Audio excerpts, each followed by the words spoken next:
നമസ്കാരം രുചിയുടെ ലോകത്തിലേക്ക് എല്ലാവർക്കും ഒരിക്കൽ കൂടെ സ്വാഗതം. അപ്പോൾ ഇന്ന് നമ്മൾ ഉണ്ടാക്കാൻ പോകുന്നത് ചോറിൻ്റെ കൂടെയൊക്കെ നമ്മൾ ഉണ്ടാക്കുന്ന ഒരു ബുർജിയാണ്. ഈ ബുർജി ഉണ്ടാക്കിയിരിക്കുന്നത് മുട്ടയും അതുപോലെ തന്നെ സോയ ചങ്ക്സും വെച്ചാണ്. എളുപ്പം ഉണ്ടാക്കിയെടുക്കാൻ പറ്റുന്നതാണ്. അപ്പോൾ നമുക്ക് നോക്കാം ഈ ഒരു സ്പെഷ്യലായിട്ടുള്ള ബുർജി ഉണ്ടാക്കാൻ വേണ്ടി നമുക്ക് എന്തൊക്കെ ഇൻഗ്രീഡിയൻ്റ് ആണ് വേണ്ടത്, അതുപോലെ എങ്ങനെയാണ് ഇത് ഉണ്ടാക്കുന്നതെന്ന്.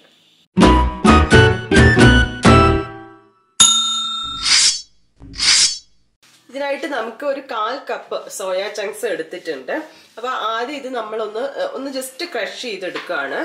അപ്പോൾ മിക്സിയുടെ ജാറിലേക്ക് ഇട്ടു. ഇനി ഇതൊന്ന് കറക്കി പൾസിലിട്ട് എടുത്താൽ മതി. അപ്പോൾ ഇതാ പൊടിച്ചെടുത്തിട്ടുണ്ട്. ഇനി നമ്മൾ പൊടിച്ചെടുത്ത സോയ ചങ്ക്സ് ഒന്ന് വേവിച്ചെടുക്കുകയാണ്. അതിന് വേണ്ടിയിട്ട് കുറച്ച് വെള്ളം വെച്ചിട്ടുണ്ട്. അതൊന്ന് ചൂടായിട്ട് വരുമ്പോൾ നമ്മൾ ഈ പൊടിച്ചത് ഇതിലോട്ട് ഇട്ട് കൊടുക്കാം.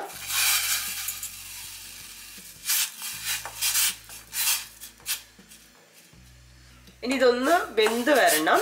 ഇതൊരു 10 മിനിറ്റ് ആയിട്ടുണ്ട്, വെന്ത് വന്നിട്ടുണ്ട്. ആ ഒരു പൊടിയൊക്കെ ഇങ്ങനെ വലുതായി വന്നിട്ടുണ്ട്. ഇനി നമുക്ക് സ്റ്റൗ ഓഫ് ചെയ്യാം. ഇനി ഇത് ഒന്ന് അരിച്ചെടുക്കാം.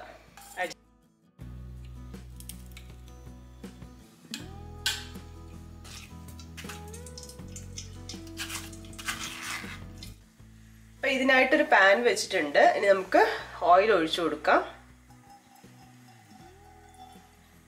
ഓയിൽ ചൂടായി വരുമ്പം നമ്മൾ ഇതിലേക്ക് സവാള ഇട്ട് കൊടുക്കുകയാണ്. ഞാൻ ഒരു സവാള ചെറുതായിട്ട് അരിഞ്ഞതാണ്.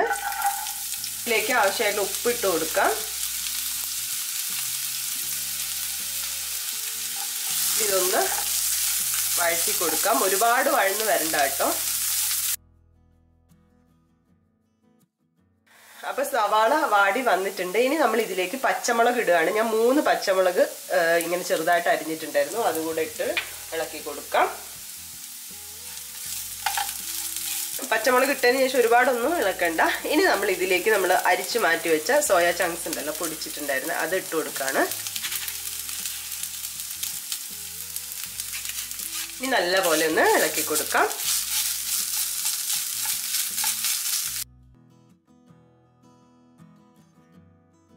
ഇനി ഒന്ന് ഉപ്പ് നോക്കുക. നമ്മൾ സവാളയ്ക്ക് കുറച്ച് ഉപ്പ് ഇട്ട് കൊടുത്തിട്ടുണ്ടായിരുന്നു. ഇനി ഈ സോയ ചങ്ക്സിന് വേണ്ട ഉപ്പ് കൂടെ ഞാൻ ചേർക്കുകയാണ്. ഉപ്പ് നോക്കിയപ്പോൾ കുറച്ച് കുറവായിരുന്നു. അപ്പോൾ അതിന് വേണ്ടിയിട്ടുള്ള ഉപ്പും കൂടെ ഒന്ന് ചേർത്തിട്ട് ഇളക്കി കൊടുക്കുക. അപ്പോൾ ഡ്രൈ ആവുന്നതിന് മുമ്പ് തന്നെ ഉപ്പ് ചേർത്താലേ ഒന്ന് പിടിക്കുള്ളൂ.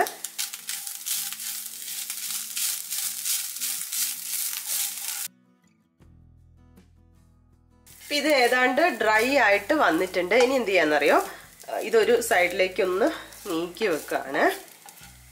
ഇനി നമ്മൾ ഒരു മുട്ട എടുത്തിട്ടുണ്ട്. ഒരു മുട്ട നമുക്ക് പൊട്ടിച്ചൊഴിച്ചു കൊടുക്കാം. ഈ മുട്ടയ്ക്ക് ആവശ്യമായിട്ടുള്ള കുറച്ച് ഉപ്പും കൂടെ ഞാൻ ഇടുന്നുണ്ട്. ഇനി ഇത് നല്ലപോലെ ഇളക്കി കൊടുക്കുക. ഇങ്ങനെ ചെയ്യുന്നത് എന്താണെന്ന് വെച്ചാൽ ഇതിലേക്ക് തന്നെ ഡയറക്റ്റായിട്ട് ഒഴിച്ചാൽ അതിലെല്ലാം ഇങ്ങനെ ഒട്ടിപ്പിടിച്ച പോലെ. അപ്പോൾ ഇത് സെപ്പറേറ്റ് ആയിട്ട് വരാൻ വേണ്ടിയിട്ടാണ് ഇങ്ങനെ ചെയ്യുന്നത്. ഇനി വേറെ പാനിലാണെങ്കിൽ വേറെ പാനിൽ എടുത്തിട്ട് ചെയ്താലും മതി. നമ്മൾ ബുർജി ഉണ്ടാക്കുമല്ലോ അതുപോലെ, എഗ് ബുർജി ഉണ്ടാക്കുന്ന അതുപോലെ.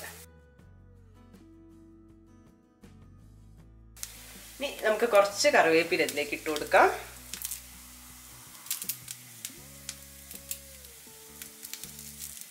ഒരു കാര്യം കൂടെ ചേർക്കുന്നുണ്ട്, കുരുമുളക് പൊടിയാണ്. ഒരു 1/2 ടീസ്പൂൺ. എരിവ് എങ്ങനെയാണെന്നുള്ളത് നോക്കിയിട്ട് ചേർത്ത് കൊടുത്താൽ മതി. ഒന്നുകൂടെ നന്നായിട്ട് മിക്സ് ചെയ്യാം.